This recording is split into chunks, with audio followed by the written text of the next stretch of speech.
Reading Becoming Michelle Obama is so much liberating. A woman who was raised in the south of Chicago becoming the First Lady of the United States. Michelle's words have never failed to motivate me. Her journey was not as easy and glorious as it seems to be. Sharing the words which touched me personally. The questions that an adult can ask a child seem to be useless to me. What do you want to be when you grow up? As if growing up is finite. As if at some point you become something and that's the end.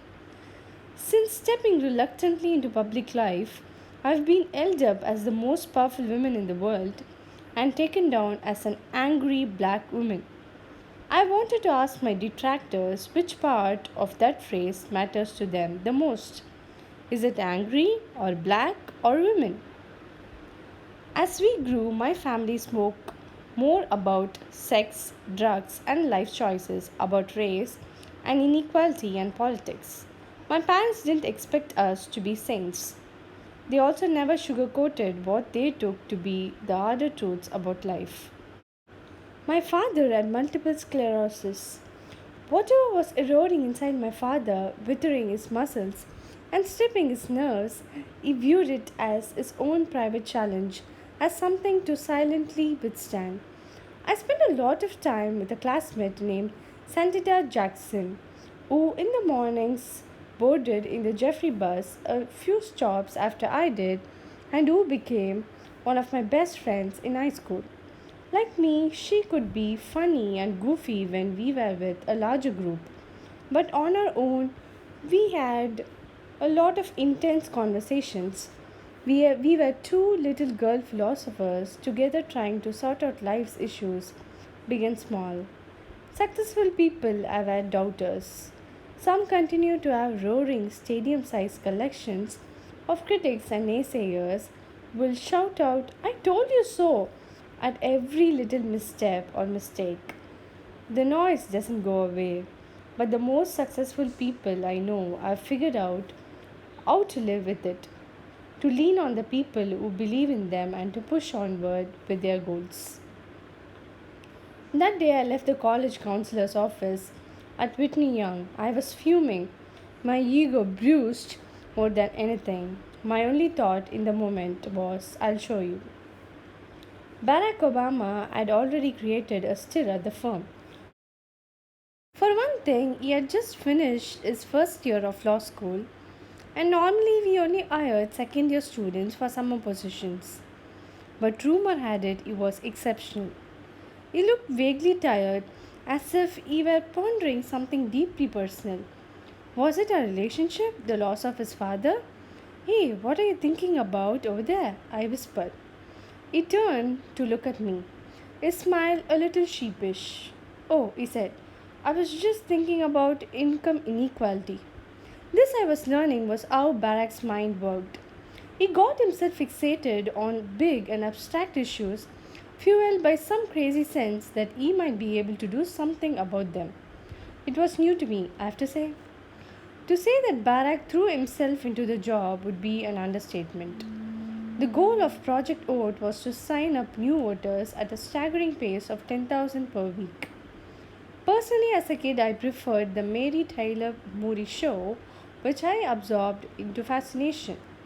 If you were a girl with a brain and a dawning sense that you wanted to grow into something more than a wife, then Mary Tyler was your goddess.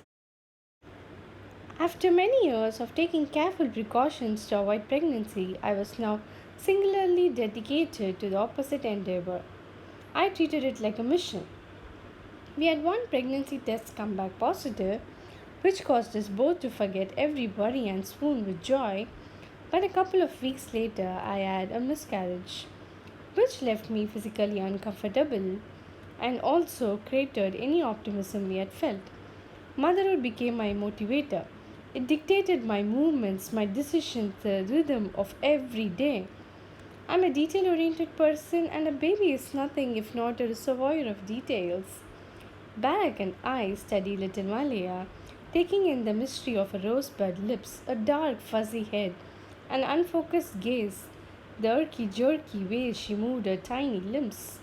We bathed and swaddled her and kept her pressed to our chest. Anytime a reporter asked whether he would join the race for president, Barack would demur, saying, simply, I'm still thinking about it, it's a family decision, which was code for only if Michelle says I can. How could I put my own needs and even those of our girls in front of the possibility that Barack would be the kind of president who helped make life better for millions of people? That's no handbook for incoming First Ladies of the United States. It is not technically a job, nor is it an official government title. It's a huge place, the White House, with 132 rooms, 35 bathrooms, and 28 fireplaces spread out over 6 floors, all of it stuffed with more history than any single tour could begin to cover. It was frankly hard to imagine real life happening there. You've got to be twice as good to get half as far. As the first African American family in the White House, we were being viewed as representatives of our race. Any error or lapse in judgment we knew would be magnified, read as something more than what it was. We hugged. Osama bin Laden had been killed. No American lives had been lost. Barack had taken an enormous risk, one that could have cost him his presidency, and it had all gone okay. I grew up with a disabled dad in a too small house with not much money in a starting to fall neighborhood, and I also grew up surrounded by love and music in a diverse city in a country where an education can take you far. I had nothing or had everything. It depends on which way you want to tell it. Spread goodness. Thanks for watching.